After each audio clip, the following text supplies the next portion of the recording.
Friends, welcome to this meeting in Illinois. I know a lot of people have come from out of town and out of the state, and I welcome you all. This started as a very small group for the local Chicago people, but I noticed that it is expanding now to include people from outside. The purpose of these meetings is to discuss issues about ourselves. Who are we? We very often are wondering, what is the problem in knowing who we are? We know who we are. We have our name, we have our identity, we go to work, we have a family, everybody calls us by our proper name. And we forget that all these descriptions are of our body. And our body is a very temporary vehicle. And if the body was our only self, then we wouldn't have all the kind of problems that we complain about. We complain about emotional problems, we complain about dreams that have nothing to do with our external life. We complain about our not being able to find what we seek, and we don't even know what we seek. These are not issues connected with the body. We even complain about our imagination. What we can imagine, what we can create in our imagination, that is not connected with the body. Obviously, there is a lot more in a human being than the physical body. So therefore, when we ask this question, who are we? What is really ourself? Then we are left wondering.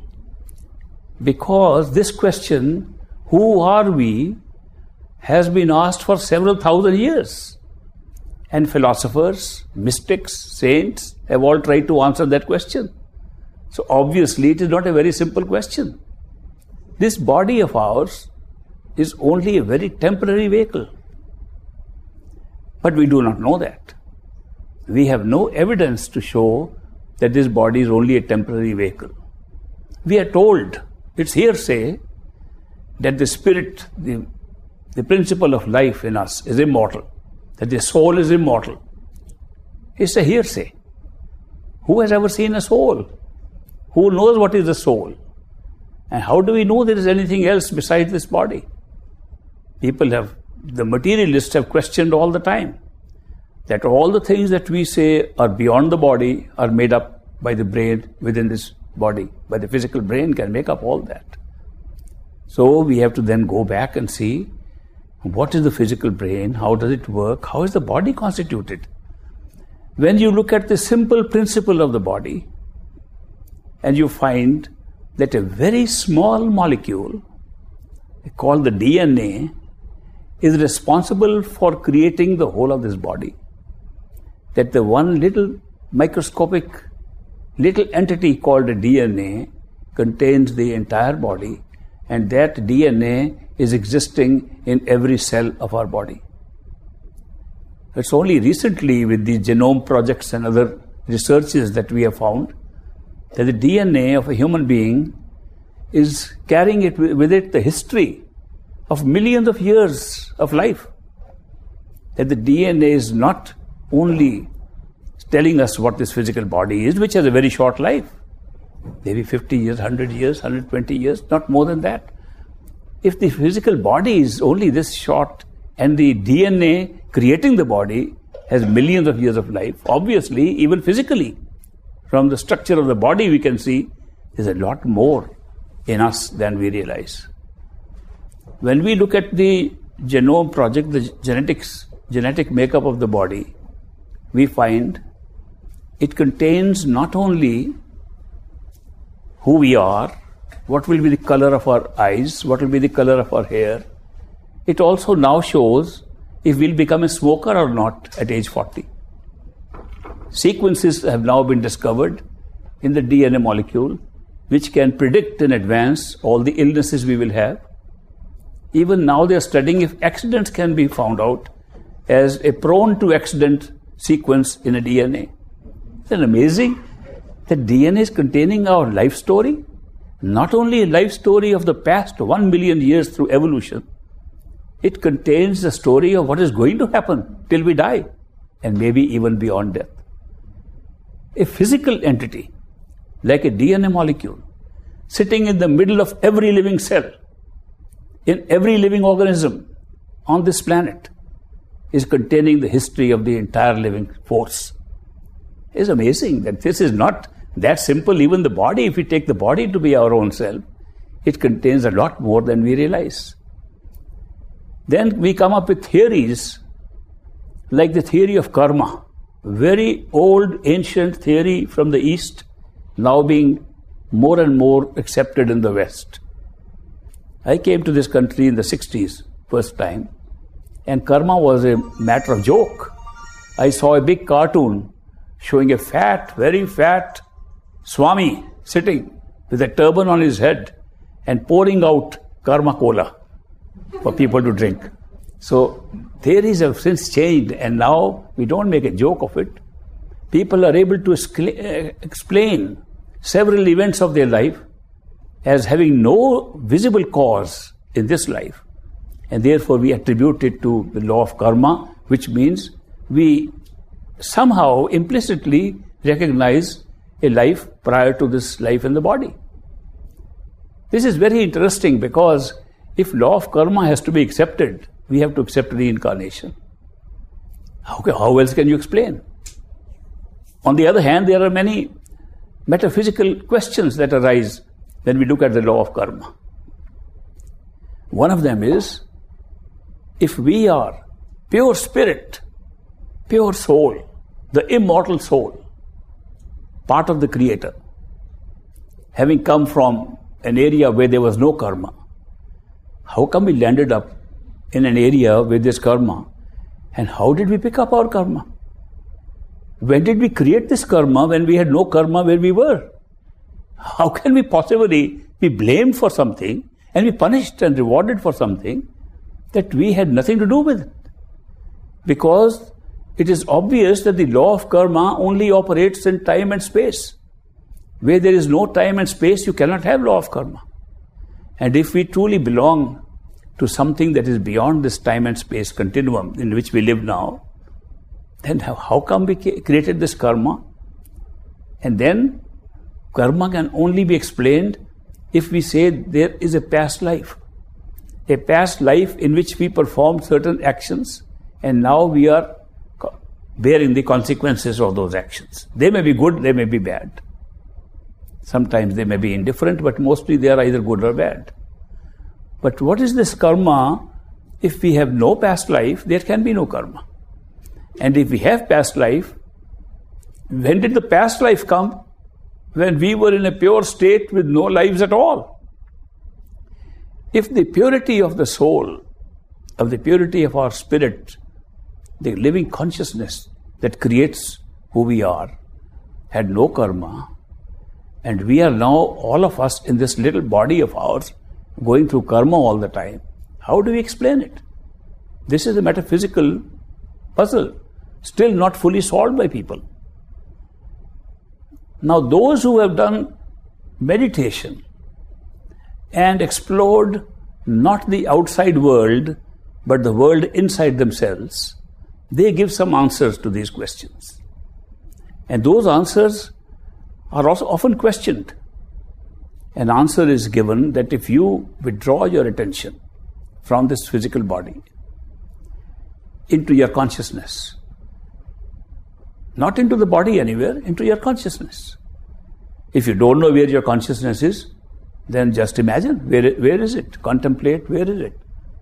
How are you a conscious being in this body? It does not take very long for anybody to realize that consciousness is operating from some point in the head of the physical body. If we were to withdraw our attention from everything around and focus it on consciousness within our head and try to realize what exists there and not what exists outside, which is the subject of experience of consciousness. If we try to analyze what is the nature of the experiencer of all the experiences we are having, what is the nature of that substance if we can call it, inside us that is creating all experiences for us, including the law of karma. When we do that, the experimenters tell us that strange experiences take place and they open up new doors and new experiences, as if the experience outside of us is not the only experience we are having. That this body of ours is not the only body we have, that we have several bodies and they are lying one within each other, and there are several worlds opening up with each body, that each body creates a separate experience and separate world for us. Now, it's quite possible that this is all a very big figment of imagination. A strong imagination may be able to create all this. But then they begin to have things which are beyond imagination. They go into areas which are so far beyond imagination that there is no description available for them. They go into areas of experience within themselves, in which time ceases to exist, in which space ceases to exist, and yet you exist. The self still exists in a state in which there is no space and time for having an experience. Therefore, the experiencer disappears, and yet the self exists. It's a very strange thing that the experience itself can disappear and we can still be there. This is called the result of deep meditation. Not many people have done it because there is no interest in doing it. There is no incentive to do it. When we try to do it, our attachments to this outside experience are so strong that when we close our eyes to look what is inside our head, we only see darkness. The reason is that we only see things with the external light outside. So internally it is dark. And when we sit in meditation or contemplation, looking at the darkness inside, it will remain dark forever. There's nothing to pull us inside. There's nothing to create an experience inside.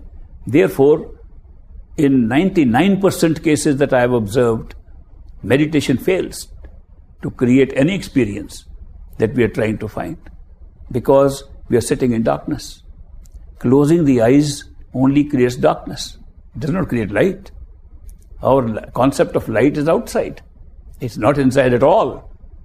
So therefore, there has to be some pull inside. There has to be something that really attracts us inside in order to change that darkness into some kind of light or some kind of a vision or some kind of an internal experience.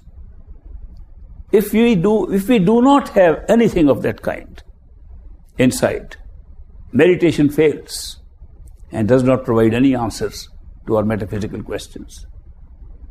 We just roam around and ultimately become cynical and critical of all this theory of the gurus coming and teaching us how to meditate, and the swamis coming and saying, they say this is all big mind game. This is also a big game just to make powerful suggestions to people. And by powerful suggestions, sometimes they can see some imaginary things, sometimes they don't. And there's no reality inside. That is where a lot of us stand. So I am coming here to tell you that there are exceptions to this rule, and there is a way in which you can create an incentive. You can create an attraction inside. Now I must tell you what is the law of attraction, that only that will attract you which you like. Which you don't like something, it will never attract you. What do we like in life? What is it that we can say really pulls us? Look at our experience. You will find that the only thing that really pulls us without our effort, without our thoughts, is the experience of love. When you love somebody, you are pulled in that direction, your attention is pulled without any effort. Nothing else really can pull like that. Now, can you imagine that if there is love for somebody, that you have to figure out how to be pulled? You already know you are being pulled by the love itself. Love is the greatest power of attraction that exists. Now, supposing there is something inside our head that we can love, the power of that love can attract us and pull us inside and change the whole course of our meditation. That, according to me, is the real reason for the existence of perfect living masters. Perfect living masters are beings, persons like us, just like us, ordinary people, with one ability, an ability to establish themselves in our heads, an ability to manifest in some form within ourselves, so that when we close our eyes, we are pulled by the love of that person. We've seen the person only outside, but somehow they manifest inside. And that makes meditation successful. I do not know any other way in which we can really create great meditation. Because if you love somebody and that beloved of yours appears every time you close your eyes, you won't like to open your eyes. You'd like to stay there as long as you like. Meditation will no longer be a chore, will no longer be a problem. If you are able to have that, and I think that is the main reason for existence of a perfect living master, to give us the experience of real love, pure love, love that can be experienced by closing our eyes, love that is always available 24/7 because it is inside us, not outside. The beloved lies inside, not outside. If that situation comes up, automatically meditation becomes successful and we are able to pull our attention within. When that happens, then we discover that we are not alone. That this kind of beloved, a perfect living master who can create that experience of love within ourselves, is always with us. The deeper our meditation goes, the more companionship we get with the master. People complain to me all the time about loneliness. And I tell them, the only solution I know to overcome all loneliness is to have the company of a perfect living master manifested inside your head. You will never be lonely again forever. It's such a powerful experience. Now, with that said, having said that a perfect living master as an attraction inside can draw your attention, pull your attention inside with that experience of love. An experience we have already had outside. It's nothing new. We have all had experience of love outside. Very often, very disappointed in love outside. But the love inside is not disappointing. For a very special reason. That the definition of a perfect living master is one whose love is unconditional. He does not say, if you love me, I will love you. A perfect living master loves you if you love him, and he loves you if you don't love him. And he loves you if you hate him, and he will love you if you kill him. That's the nature of a perfect living master. If this quality does not exist in a human being, he cannot be called a perfect living master. People give definitions of various kinds about perfect living master. I give a simple definition. A human being like ourselves with unconditional love can qualify to be a perfect living master. Because that unconditional love is what pulls us within. Once we are within, then we discover that these so-called laws that we were thinking of, law of karma and retribution and revenge, all these are happening because of a series of tablets inside, similar to the DNA molecule on the physical body. And those are recorded at different bodies in us and can be seen and studied the same way like we are studying the genome project here. They can be studied with equal accuracy, that how all these are embedded and that what we call the events of life are predetermined and taped and videographed and placed inside the different forms of our bodies.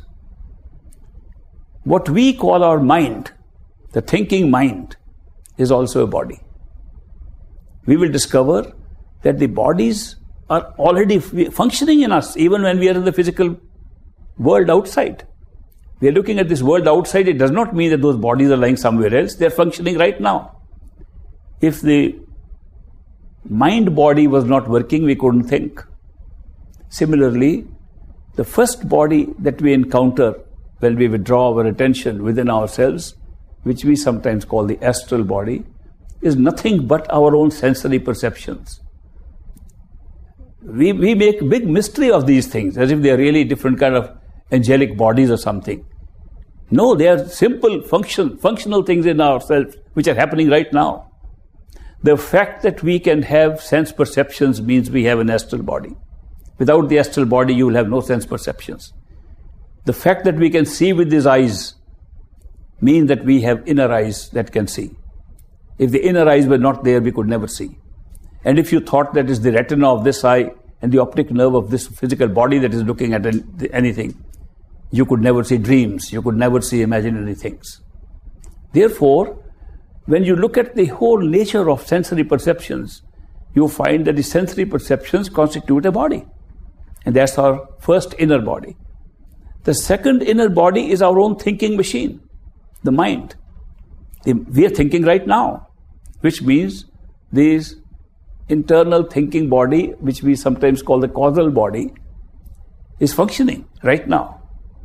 Now, when you look at the DNA molecule on the physical body and compare it with the DNA molecule on the causal body, you'll find that it's exact physical replica, a crude replica of what exists on the causal body on our own minds. Which means the mind contains all of our life. We can predict all lives just by studying the imprints already existing inside our own minds, just by withdrawal of attention to that level. Now this, of course, requires a number of steps to go through. It requires that you go first to the sensory body, get accustomed to that, and then you go to the mental body or the mind, which is causal body, which causes all experiences to happen. And yet these are all bodies. We have still not discovered ourselves. We talk of an immortal self. None of these things that I've talked about are immortal. The physical body is, of course, not immortal. It is a very short life. The sensory body has a longer life. It has a longer life than this physical body. In terms of physical time, it's estimated to be 1,000 to 3,000 years physical time of each sensory body we all carry right now and are using it right now. Which means when we withdraw our attention completely from the physical system and into the astral body, we can recall our state of being much prior to the birth of this body. We don't have to go into any theories of previous lives or not. We experience within ourselves. When somebody asks us, do you remember if you had breakfast this morning? We don't go and consult anybody. We use our own memory. Therefore, if we want to know if we have a past life, we don't have to consult anybody. We just go back into our own self and discover where the sensory body is containing memories of periods much earlier than this physical body. And in that we had other forms, including forms of other human bodies. And therefore we can remember them and know who we were. It's really amazing that all the knowledge that we are trying to get through books and discussions and outside studies is all available inside in a much more authentic form. So when we see the sensory body and find it has a much longer life, we also find it has its birth and death. Therefore it is not immortal. When we go to our causal body, which is our mind, a thinking mind that contains the imprint of all our lives and can be read there. In literature they call it the Akashic records or the Akashic records, which means records of our lives written on the sky. Akash means the sky. Those records are lying in the sky in our own mind. And you can see them. It's not that you have to believe somebody else. People say we went to some Akashic record readers. I said, where are they? Do you know you are the reader yourself? You have to go within yourself to read those Akashic records. Nobody else can read them from outside. They are all inside. But that contains the history of all past lives. And how many past lives do we have? Infinite. How many future lives do we have? Infinite. How much time do we have? Infinite. How much space does it exist at each level? Infinite. We have to understand what is infinite. What is forever? People say, can there be something forever? Do we exist forever? Nobody has ever experienced forever. It exists as a concept. Forever is a concept. And it is created because we can keep on moving in a direction endlessly. But we can't move forever. And we call it forever because we can move more. How far is space? You can keep going as far as you like. You can still go more. Therefore, it's forever. Therefore, it's infinite. The concept of infinity and forever has been created by us so that we can place limited events into it. Now, it is true that forever can be a concept here. But what about the state above the mind? If there is no space and time above the mind in which our own soul, our real consciousness, our real self exists, is it forever? We can say it's a zero moment or it's forever moment. And there's no difference in the two. None of the descriptions in any language that we have here can ever describe a situation or describe a state of being that exists beyond time and space for us. And that is why our descriptions end with the mental states. We cannot describe anything above that. And yet we want to describe because we want to know, is there something beyond? The truth is that with the same process of withdrawing your attention from a body, from an external experience of a body, into the source of consciousness in the body, you can move from this experience of the world into an experience of another world, from there to another world, and ultimately to an experience of no worlds but yourself.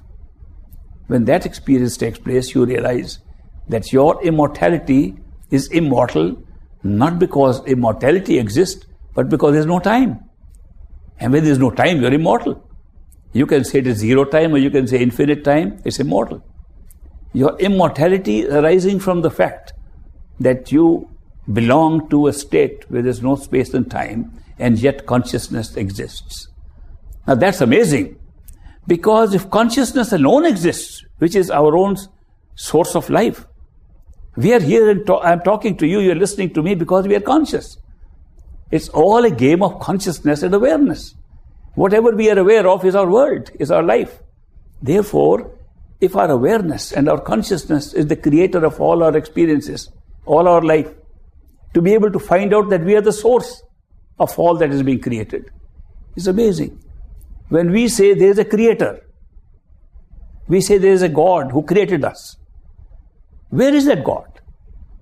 Where can you find that God if you find through meditational experiences that the entire experiences of everything, including a definition of God, is arising from your own total consciousness within? So you find that the ultimate definition of God would be your own totality of consciousness. That the creative power that's creating all levels of creations, creating all planetary systems, all worldly systems, all cosmic systems, all astral systems, all spiritual hells, heavens, everything that we think of is being created by a simple process of consciousness. And how can it operate like that? Because of the very nature of consciousness, that it cannot exist.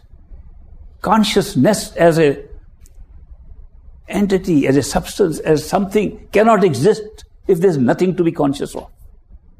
Therefore, it is automatic that consciousness exists when it is conscious of something.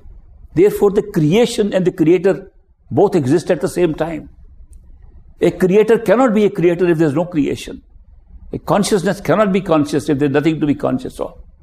Therefore, when we go beyond all these known experiences of consciousness, these external physical worlds, these worlds, ethereal worlds, astral worlds, causal worlds of Akashic records and so on, when we go through all those experiences and then ultimately we draw further into our own consciousness and discover the source of all creation was our own consciousness inside. And what we were calling God was our own total self. If you want to discover the self, that is where you have to go. Who are we, even at this time? And somebody asked me a simple question at lunch yesterday. Are you suggesting that if we go within ourselves, that we'll find out that we are the ultimate creator? I said, yes. Can everybody do it? And I said, where is everybody? It's in the same consciousness.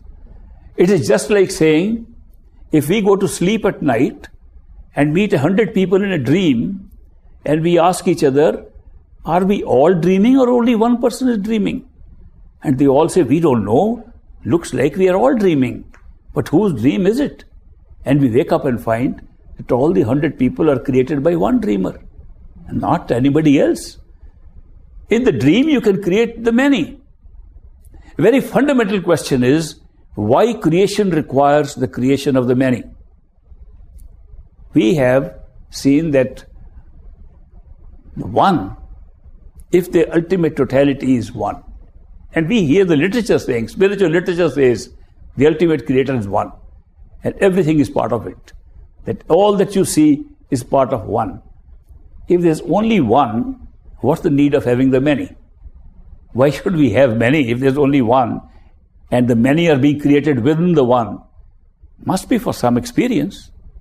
What experience is needed to have more than one? We go back to fundamentals now, and the fundamental answer again comes back to what I stated in the beginning.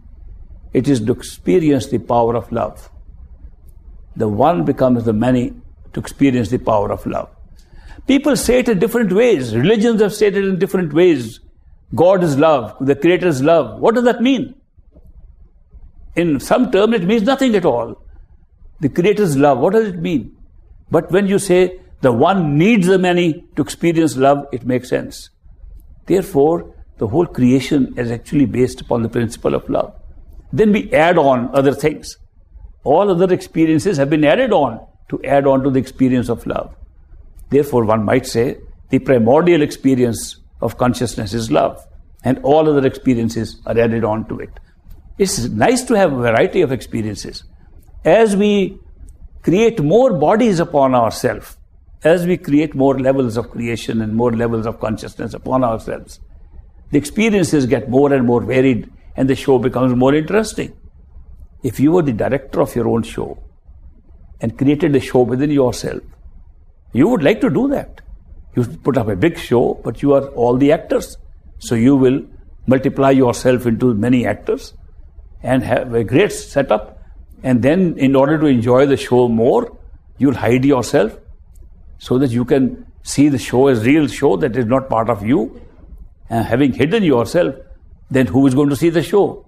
So you have to spread yourself into all the characters that you have created, make them into part of yourself, then everyone sees part of the show. It's wonderful how we can create such a nice, wonderful creation which exists today. When you understand this basic principle that consciousness created this whole show as a show on a stage of time and space that is created successively in terms of time as we see it from here, then we realize that the show has been set up in order to intensify, in order to increase the appreciation of the existence of consciousness, so that we can appreciate consciousness as something that can be conscious of shows like this. So the whole creation is a grand show, very big show. And to make it absolutely real, we instilled into the show all elements of reality we could put in. And one of the best things was to make each level of consciousness independent as a reality. We use the great power of illusion, because within consciousness, if you want to be conscious of something and nothing is existing, we can call it illusion. We can say the power of illusion. Let's say the great power of illusion was used not to create illusion, but to create reality. All reality that we see is illusion, but it's not really illusion because we made it into reality. And we have shut off any other source of comparison, so that at one time we only experience one reality. And when you look at one reality, there's nothing to compare with, so that's real. So by creating this illusion of this creation of the world, creating the many out of one, and all operating within that one, which is indivisible, we have really created an experience that is so remarkable and so wonderful.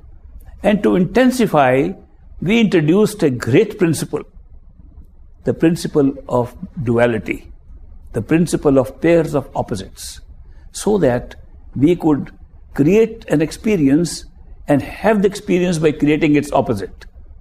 If we don't have opposites to the experience, they either disappear or they are too insipid. They are not really interesting.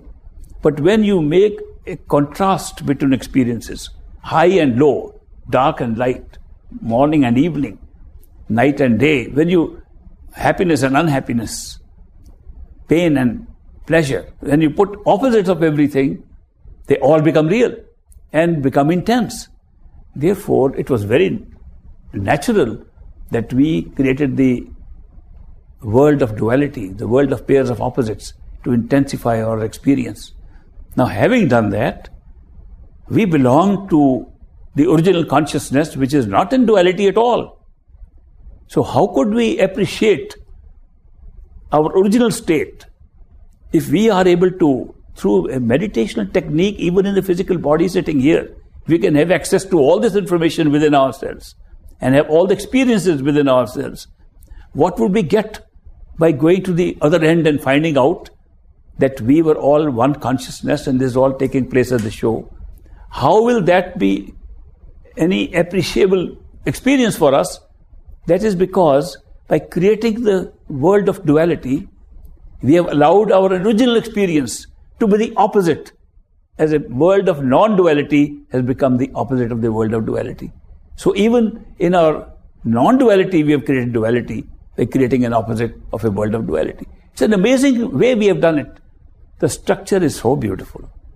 If you go through meditation and see all that I have been talking about, you will find there's a perfection in the way this has been established. It's very difficult to alter it. I have very often thought, if I had the choice to redesign the whole of creation, how would I? I would eliminate pain and suffering, I would eliminate these things. But then I realized you had to install those things in order to make the opposite effective, to appreciate the opposite. How would you do it otherwise? So there seems to be a perfection in every principle that has been used in the exploitation of our power of consciousness and creating all these experiences. Once again, I would come back to the point that love was the original thing. Therefore, love continues to be the greatest instrument that has been used by perfect living masters to give guidance to their disciples, to give guidance to seekers who want to have this experience. And they give simple methods by which you can discover the experience of unconditional love, not only in the physical world, not only through physical experiences, but internally, at every stage. The real joy of meditational practice comes when you are having the company of a perfect living master within your own self. In your ascent into higher levels of consciousness, when you have that permanent company and you explore all different regions, the vastness of which is much larger than the vastness of this universe we are living in, then you find what a great vacation it becomes, what a great joy it becomes. Meditation should never be a chore, should never be a task to be performed. It should be a fun vacation. And one should go on a vacation trip within oneself and enjoy all that is to offer. And you'll be surprised how much great adventure there is lying inside us. The adventures inside cannot be even compared with any adventure outside. These are very fake. You have to compare this with the adventures inside and you will know how great that adventure can be. Therefore, do not just think that meditation is merely to soothe our spirits or to calm our nerves or to do something just to help us or to perform yoga for a physical body or to solve small physical problems. It's the greatest adventure you can ever have, to discover who you are. And discovering who you are, you'll discover everything that exists anywhere on all the three universes and beyond. So I am recommending that instead of spending time only on books, instead of spending time only on listening to discourses, including this one, you might as well see that the real answers are lying within yourself, that the real answers exist inside our consciousness, and we can see all these laws working. What we call laws of a universe are simple experiments. For example, the physical universe that we have created here has certain laws, like gravity. Gravity is a law that holds us onto this planet, that holds everything together, that makes all the electrons move in a certain way around the nuclei. All these are rules and laws that apply to a particular kind of creation. It does not mean these are the only laws that exist. There are several other creations following different laws, which are impossible for us to know sitting on this planet. But you can know it from within. If you go within yourself, you can go to other existences, other creations where different laws are operating. For example, there is another universe on the astral plane, not very far away from us, very close to us. You can't imagine how close it is. It's just closing your eyes, in fact, and just withdrawing attention sufficiently to ignore what is outside and open up what is inside, and you'll find there's a universe where time is controlled by each individual. Just like here, if we are walking on the road, we can determine at what speed to walk. Somebody can walk faster than the other. Supposing 5 or 6 of us are walking, somebody can go ahead, somebody can stay behind. There is a world existing which you can visit, in which the time is controlled by you. So somebody can be left behind in time, and somebody can move faster, then you can catch up by moving faster in time. We can't even imagine the existence of such laws in this universe. But such universes exist. Other universes exist with completely different laws. So the nature of time that we are experiencing here is a very, very controlled time. This time that we experience is a creation. This creation of time binds us down to move only in one direction. We can only go from what we call the past has been left behind, present is going on now, future is still to come, and we can't change the direction, we can't change the speed. We look at our clocks to see what the speed is. Speed of time is not determined by our experience here, but by the calendars and the watches that we wear. They do it's 1 hour. Even if we felt it was 5 minutes, we'll say it's 1 hour, because the watch says so. So on the other hand, there are areas of existence within ourselves which can be opened up, where you can hold time, freeze time, if you like. And in the causal plane, you can travel both ways with equal ease. The past and the future are identical in the causal plane. You can move into past events as easily as you can move into future events. It's unthinkable over here. We are so used to, so accustomed to thinking the laws of this universe are universal and apply everywhere. They do not. How can we find it?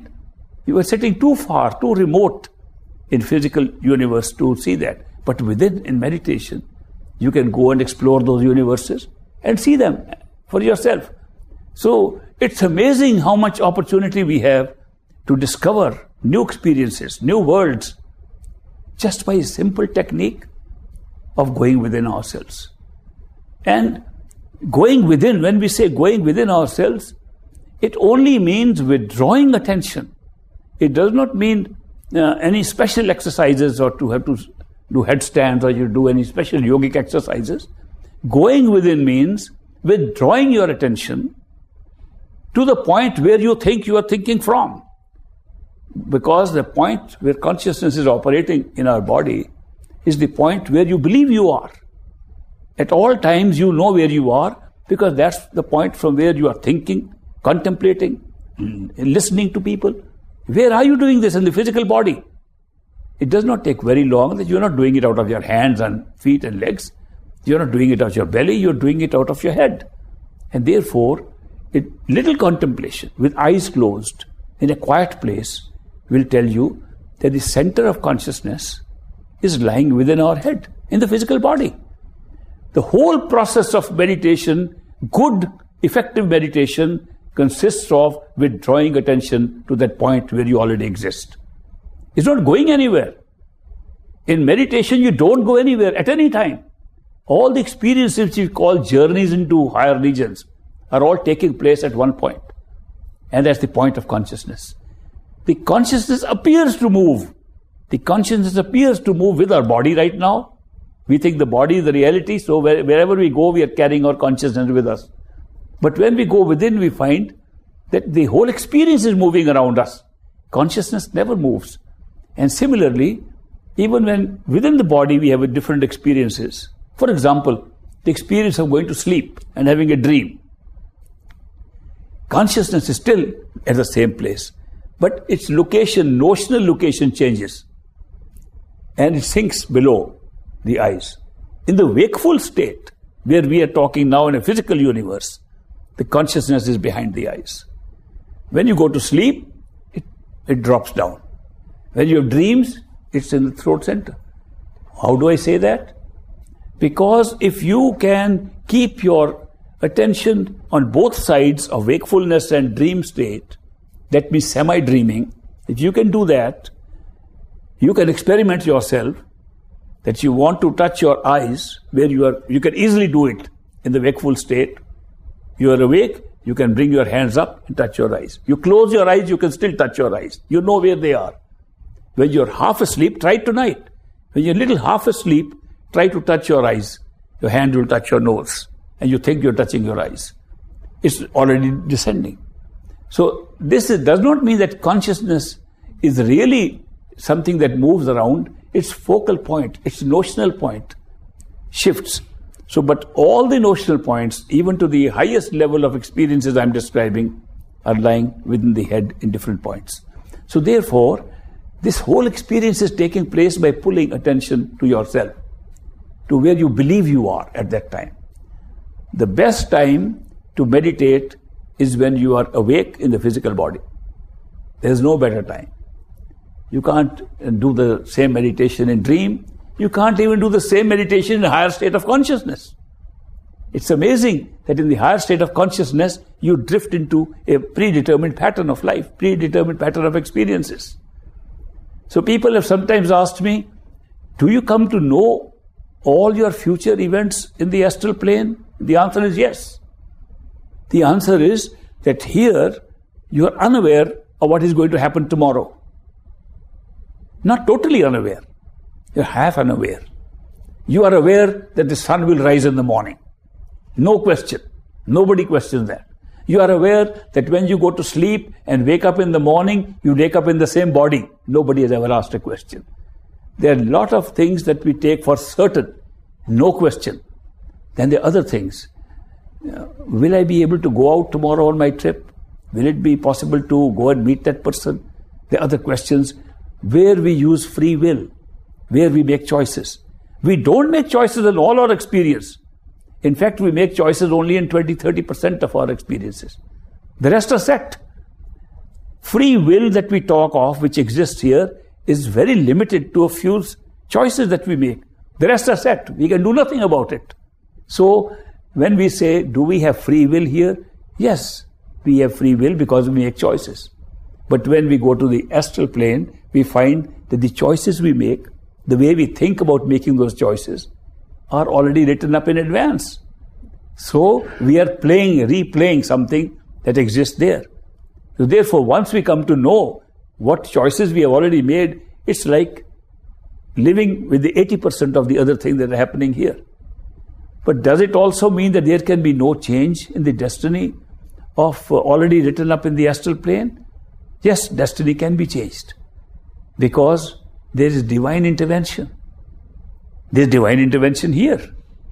We say we go to a holy person, we pray, or we pray ourselves to God within ourselves, and things seem to lighten up. We say, yes, prayer has been answered. And we go to the astral plane and find the prayer was answered before we even prayed. It was recorded there. Then what happens in the astral plane? Is it all fixed? No, that can change also with divine intervention at that level. So even though we have knowledge of the whole thing, here we have knowledge of 80% of things, they have knowledge of 100% of things. Those 100% can also change with divine intervention. But then what happens? You go to the causal plane, divine intervention was already recorded there. That this divine intervention will change. What happens in the causal plane? Can that also change? That's where the Akashic records exist, where all lives of all people, they say, are predetermined and recorded, and we bring our destiny from there and live here. Where all previous lives are also recorded. Therefore, when we as pure souls come for the first time into this universe with no karma at all, we just pick up a predetermined life. almost like picking up a DVD or an album from a library and then playing it out, and that becomes our life. It not only becomes this life, it becomes all our previous lives, infinite lives.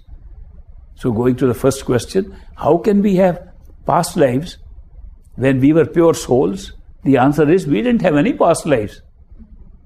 We created this one, and this had to be sustained by past life. We picked up a DVD that recorded, for having this life, these will be your past lives. They became our past lives with never having lived in them.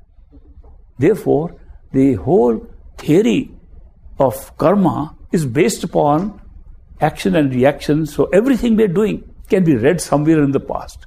What we picked up in the causal plane as pure souls to come into this universe was one life. When we picked up that one life, then we saw that this life was created by past lives, which became our past lives. Otherwise, we couldn't pick up that one life. And it also became the basis for all future lives. We, picking up one life, picked up infinite past lives and infinite future lives. Some people say there's only one life. I say I agree. There are many past lives. I say I agree. Are you not contradicting yourself? No, I am not. I'm only explaining that this whole system that is based has contradictions because we are comparing things of one level of consciousness with another. And you can't do that. Then it becomes contradiction.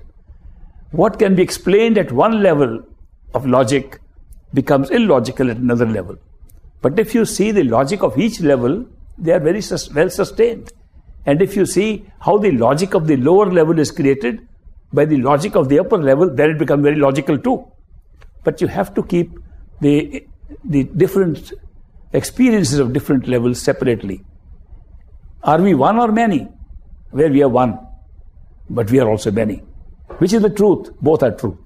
So it's like that. The contradictions arise because of different levels of consciousness. So we have picked up our karma ourselves. Not only that, what about the design of the causal stage? What about the Akashic records which we picked up? Can they be changed? Yes, again by divine intervention. With one subtle difference.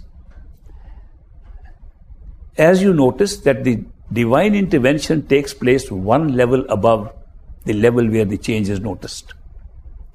Which means when we see a prayer answered, when we see something changing in the physical world, it has not occurred because of any change done here. It has occurred because of a change done and pre-recorded in the astral plane.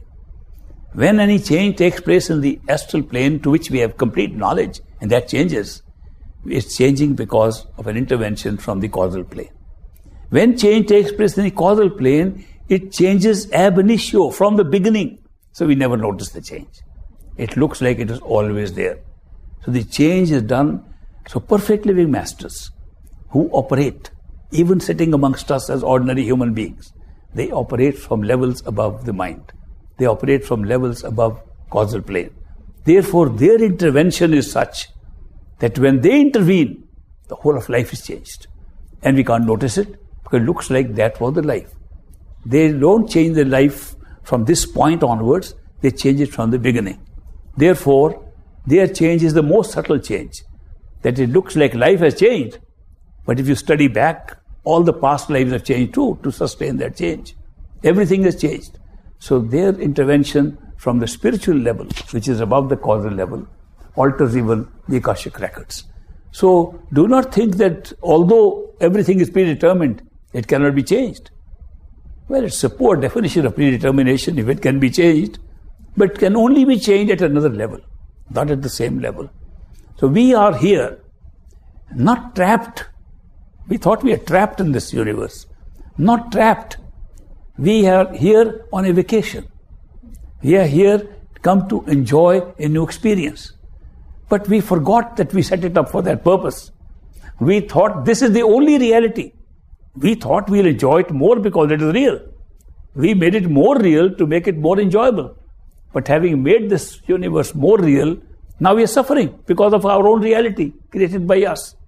And we do not know when we created it, how we created it. And if we are really trapped and trapped forever. That's terrible. But have we made some arrangement to get out of the trap? When we decided to set up a show that will look so real as it's looking now, did we make any arrangement? Okay, if we want to change the show and want to get out of it, there should be some key we should keep in our hand to get out. Of course we kept a key. What was the key? To create within this show, which is being created by your own consciousness, the experience of meeting a person, which is being created by us, and calling him a perfect living master, and giving him the power to have a consciousness connected with our own original consciousness, and then working our way through here, and he does nothing but act like he knows more than us. He does nothing but guide us to go to our own self, guides us nowhere, and ultimately we discover he was ourself, and we made that arrangement to get out. So we have already made a good arrangement to get out by providing for, in the show, a system in which a being like ourselves should come, and whom we can address as a perfect living master, and who will have the qualities of having consciousness of all levels while we have closed our own, and he should look like he's separate from us and should guide us in this area of separation, so that we can ultimately go back and discover we set up that system and we were the same perfect living master. There was no difference, we were one. And that is the actual experience that we have through this meditational technique. So it's wonderful to be able to find the whole truth about everything. That's the whole truth, that we can find how the whole thing is working and how it has been set up. And this is not something that you have to believe in. There is no scope for blind faith in this principle. In this practice of discovering yourself, there is no place for blind faith. This is experiential. And you must experience yourself, not believe anybody. Do not believe a master in this matter. Believe only what you personally experience. And go with that. Lay that as the foundation. Then believe more if something more happens. Go along. Living faith is different from blind faith. Blind faith is somebody said something, you believe it. Living faith is which grows with everyday experience. Every day something new happens and we say, yes, now we know a little more. Even in physical life, things happen and we know something is going on and we begin to understand more and more. The little miracles of life create more real living faith than a big miracle that we can see once in a while. So that is why the little miracles, which will increase as our faith increases, there's a little catch-22 in that. That the more faith you have, the more miracles you have. And the more miracles you have, the more faith you have. But they both go together. So therefore, it's not a question of blind faith. All that I am sharing with you is something for personal experience.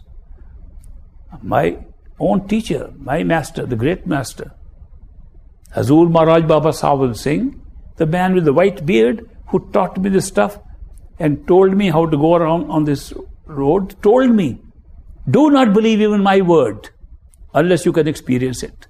And he also told me something else. He said, if somebody in the world can give you something better, take it. Don't say, I am tied up with one person. Don't make it a cult. Don't make it a closed society. It's an open knowledge for the universe, for the humanity, that everything is in every human being. There is no special group of people who are, say, have their God inside them, others don't have. Everybody has the same thing that I am talking about. And every person of every nationality, every color of the skin can have access to it. It's not reserved for anybody. So he told me, if you find something better, take it. And I tell you, as a human being, I took him very seriously. So I tried very hard to find something better. And I'm still trying, in fact. I'm 85 years plus, I'm still trying to find. If I find tomorrow, I'll take it. If anybody of you can tell me something better than this, I'll take it. So this is not a closed book or something like a closed society or a cult or something. There's an open thing. We all have this knowledge within ourselves. It is our own consciousness. It is our own experience. This is the way this show has been set up. We all have the ability to go within. No man has created and put into us. The Creator, consciousness itself, has made this arrangement in all of us. And this meditational technique is not that difficult. We have to understand it properly and practice it. Practice with guidance. Don't practice on your own. I got a very distressing letter from a friend in India the other day about a bad experience a young college girl, a medical student, got, and she began to meditate that her mother was dying and she should not be going there. Some problem with her mother, and she left and she didn't want to go, and the mother died. So she was feeling bad, but then she meditated. In the meditation, she went into a level where she could see the mother, and she said, "Mother, I want to be with you." Mother said, I have to go somewhere else. And then she said, "I want to accompany you. Go and meet my deceased father." So the deceased father was also somewhere else. She was able to have access. Then somebody stopped her. "Don't go there. That you're not supposed to go there." And she said, "No, I will." And then there were horrendous experiences that took place. So now, after those experiences, the child has problem with mental health, problem with physical health, got a paralytic stroke, got a lot of things immediately after all this event. So she and her friend have written to me, "How can this happen?" I just given a reply this morning that if you go into unguided meditational experiences like that and have no experience where you are going, you must know that apart from the 5 stages I am talking of, which is the physical state, astral, causal, spiritual, total, there is a stage which is an overlap of the physical and the astral stage. We call the astrophysical overlap, in which you can be in the astral and also be in the physical. Most people after death survive in that state, and we call them ghosts or spirits, disembodied spirits, and they survive there, or they can recirculate into different bodies. So, but there are a lot of negative entities operating there, lots of them. And if you are going unguided, these negative entities attack people. I've heard many cases of this kind. This just happened this morning. I gave a reply. Do not go unguided into these areas, and when somebody is trying to intervene and tell you don't go into that area, just stop there. People have had these bad experiences. Even initiates of masters I have known have gone into hell and had hellish experiences and so on. So that is why it's a strong recommendation of mine. Always go into these areas of internal meditation through a proper guide, and must be guided all the time. And if there is a problem, always take good instructions in time. So don't forget that this looks very. I look at it like a charming adventure, but there's a misadventures also on the way, and we should avoid those misadventures. But otherwise, if you are guided well, then you have no problem. But the guide should be one who has been there before. You know, a good guide is that who's already been there, not somebody who read a book. If a man has read a book and guides you, he'll be in trouble and you'll be in trouble. So therefore, don't go after learned people. The learned people have read books.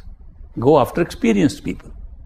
The perfect living master is one who has had experience of there. He need not be learned. What is the definition of a perfect living master? It is not that he has read many books, that he has passed examinations, or is a good speaker, or that he can write well. None of these. The only condition that justifies a person to be a perfect living master is he's been there where he wants to take us.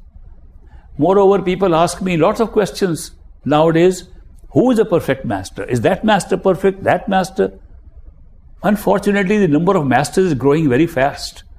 So it's become a big business too. So they travel from the east to the west, and all over you find masters. And if you wear a nice garb and dress up in a nice way, you can look like a good master too. So this has become very difficult for people to know who is a perfect master, who are fakes moving around. My definition is of a master. A master is one, good master is one who tells you to go within yourself to find the truth. If anybody says that, I think is a good master, fake or not fake, because he's giving you the right direction. How far that master can take you will be only how far he is gone. He cannot take you beyond that. So don't worry about that either. Because once you've gone there and your seeking is still there, you will find another master who will take you further. Why do I say that with so much confidence? Because I know that you can't find a master, nor can I find a master. It's always the master who can find us. If a master does not recognize a seeker who is on his list as a seeker that he has to be found by a master, he is not a master. A master must know more about ourselves than we know about ourselves. If he doesn't, he's not a master. So therefore, these perfect living masters appear in our life very often by strange coincidences, very unexpectedly. When somebody says to me, I was looking at the internet for something totally unrelated to spirituality and ran upon this, and therefore I am writing to you, I say, wow, that's an amazing way to find somebody. The coincidental way in which we can find the master reveals to us that we do not find a master. The master finds us. What do we need to do to find a master? Seek within yourself.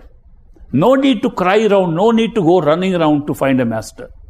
Just seek for a master, seek the truth within yourself. A master will find you. This is my experience of all my life, all over the world. Therefore, one shouldn't worry, is this master perfect or not? This master has gone only that far. Which master is better than the other? Any master who pulls you, after all, if there are two masters and you have to make a determination and you don't know who is who and how far they've gone, the best way to go is who is pulling you from inside, who affects you more, whose love seems to pull you. Go where the pull is. And if that is not the master, you will be pulled again at the right stage after you have made sufficient progress on the spiritual path. So don't worry about these things about judging masters. You can't judge masters. We can't even recognize a master. How can we judge a master? That is why just recognize yourself as a seeker. You are a seeker. You are seeking the truth. And therefore, the master will find you. Supposing you are not a seeker, you are not interested in this at all, then don't worry at all. Enjoy life. Somebody came to me and he said, you are teaching all these things, I am not interested. Why would I follow you? I said, don't. Just go and enjoy life. After 1 week he came back, he said, I am in terrible pain, I want help. We are all messed up in this world. We know it. Our karma is messing us up. Our life is messing us up. Our relationships are messing us up. All the time we have problems. If we don't want to talk about it, it's all right. But we know internally that we are all in some kind of pain or the other. We are all suffering in some way or the other. People who have all the goodies of the world, richest people, big mansions, celebrities living, I met so many of them, all in suffering and pain. Not because they don't have the money and they don't have the physical comforts, but their emotional life is wrecked completely. So they think nothing can help them. This money can't help them. Nothing can help them. So that is why it looks sometimes some people are very happy. Go and stay in their house for 2-3 days. And you'll find out that unhappiness is very prevalent in this universe. And that is why we need to get relief from it. And that is why we search for the truth within ourselves to get away from this unhappiness of this life. Happiness is also inside. Unhappiness is inside. It's all lying within ourselves. But when we feel experiences that make us unhappy and distressed here, then we look for a master. I have found very few people who are disciples of perfect living masters who say we are very happy and we want to find a master. They say that something has distressed us, there's a mess up in our life and that's why we want to find a master. So if we are really happy and we are enjoying ourselves, go ahead, have a good time. But when you feel that you need to seek something else, then seek within yourself, seek the truth, and the master will find you. I am very happy that you all came here and I was able to share some of these thoughts with you which have arisen from my experience with my master. And they have been very useful. My master teachings and the practice of those teachings has been extremely useful to me. And I hope that when you get your chance at these things, you'll enjoy the same thing that I have enjoyed in my life. Okay, thank you very much. We'll have a break.